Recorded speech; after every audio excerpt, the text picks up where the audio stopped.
Good morning and welcome to the midweek edition of TVC Breakfast. If you're a woman, this edition is for you. My name is Etoma Edu.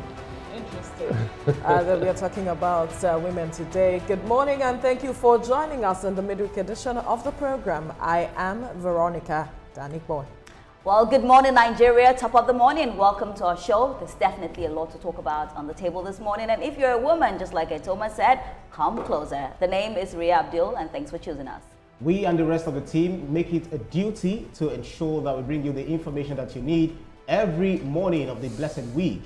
I'm Ibrahim Shita, and we're here to do the same. Good morning. Good morning. Morning. Good morning. Good morning. It's midweek already, and today our attention is on breastfeeding. Like we have rightly pointed out, it's the breastfeeding week, and we need to look into that as usual. Issues that bother around women matter to us. And so we'll be looking at that, and also stories on the front pages of the newspapers and stories that are trending now later on the show. But first, let's begin with a story where the First Lady of Nigeria, Oluremi Tinubu, has announced a 1 billion naira donation to support victims of floods, fire outbreaks, banditry, and boat mishaps across the state. The First Lady was on a condolence visit following a series of natural and man-made disasters. N1bn has details. This is Oluremi Tinubu's second visit to Niger State in 2025 in the wake of recent disasters that have displaced families and destroyed livelihoods.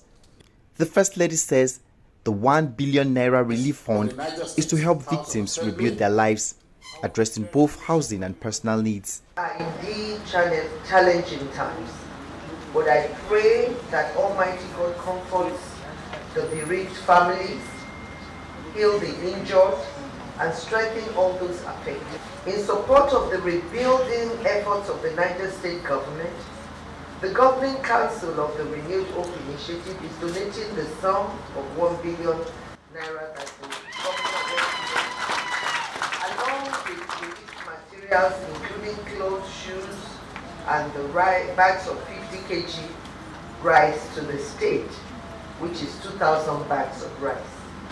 The Governor of Niger State, Umaru Bago, received the First Lady and commended the federal government's intervention and continued support. So in this season, we are washed in a lot of flood across the state. All we do is mitigation, and we do a lot of advocacy. During the visit, the First Lady also formally launched the Renewed Hope Initiative in Niger State in partnership with the Tony Elumelu Foundation.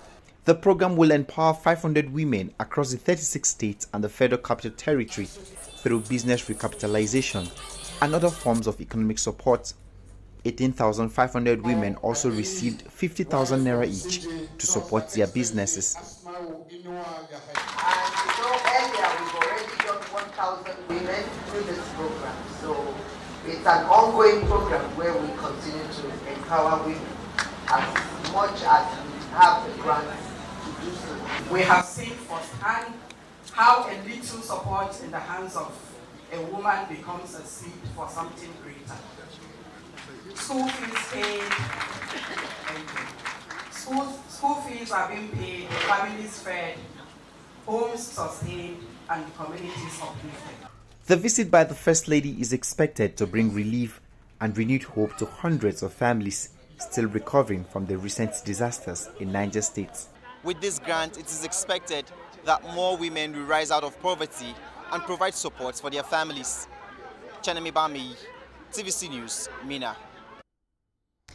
And it is reported that the First Lady so far has donated 4.15 billion to humanitarian causes and other causes, health issues across the country this year alone. Kudos to her.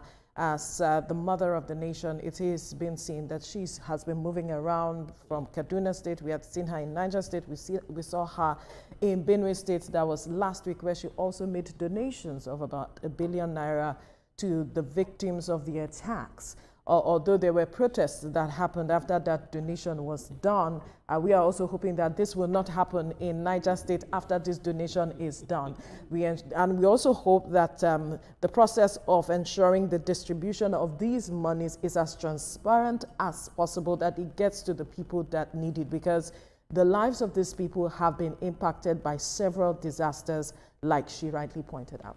And talking about the transparency of distribution, is to help victims rebuild their lives. When I was watching that report, it is a fantastic thing that the First Lady is doing these humanitarian donations all around, and Mokwa especially is one that I am really interested in, because that disaster was far-reaching. It affected a lot of property and the lives of the people. I hope that the agency that is responsible for this distribution will do it publicly. Should be as transparent as possible, because these things need to get to those people. They are going through a lot. And I also want to thank the Tony Elumelu Foundation that partnered with the federal government to empower those women. Anywhere there's disaster, women and children are the ones that take the brunt. Yeah, absolutely. And we saw from this donation as well that women were also being empowered with some monies as well, so that they can pick up the pieces of their lives. Yeah. And it's just beautiful that in a period of time, we can see how much is put into, you know, victims that have gone through different disasters. I recall on this table, we spoke about the fact that she also gave some money to nursing students as well, which we're all excited about. It shows that she's the mother of the nation, and these are things that we want to see, you know, from her. But one thing I really want to say is that I just hope that there's a lot of transparency and this money really gets to the grassroots, because some of the times we hear these big donations, and at the end of the day, people sitting on high places get to share this money, and the people on the grassroots do not have anything. Now, the people in Mokwa, their houses were flooded.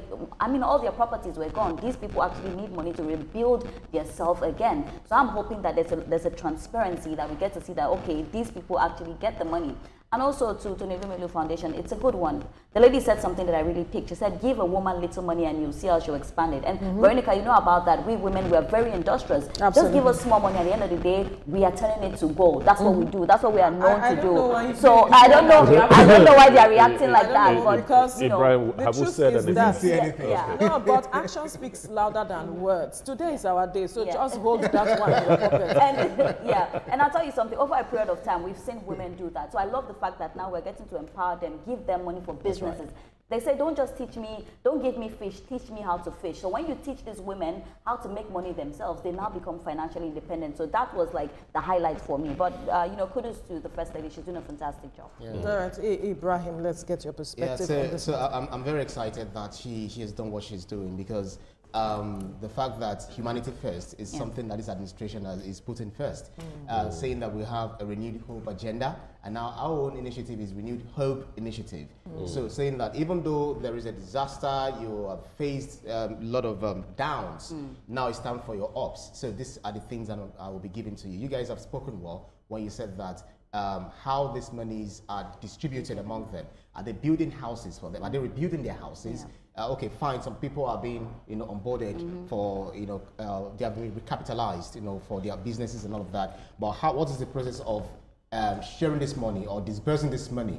It has to be transparent, as you guys have said, and we need to also know exactly what structures are going to be put on ground. Are we building hospitals? Are we doing some other things that will make sure that it trickles down to the common man? Because when some people hear 1 billion naira, 1 billion naira, they'll be like, their ears, their eyes, their bodies, everything, inflates. The protest exactly. that happened in Benue State, because she donated the money today. The following day, these persons went to the streets, blocked the road, and we're saying, where is the money that was brought in or announced by the First Lady? I think it's important that as a government, we are as transparent as possible, communicate strategically with the persons involved, because when you leave a gap, anything can fill in that gap. Nature abhors vacuum. So if you do not speak as quickly as possible, this person's rumors will spread and anything can happen. So to build trust with the people, ensure you speak, and also ensure that whatever it is that you want to do as a government gets to the people and it addresses their needs. So data is important to know those who are affected by flood, who are affected by any natural disasters, boat mishaps that need these monies, those who need the buildings, that should be done for them. At the end of the day, they would accord the government, the state government this time, the needed applause for what it has done at the end of the day. But we'll leave the conversation here now. We'll take a breather and return for the newspaper review. Stay with us.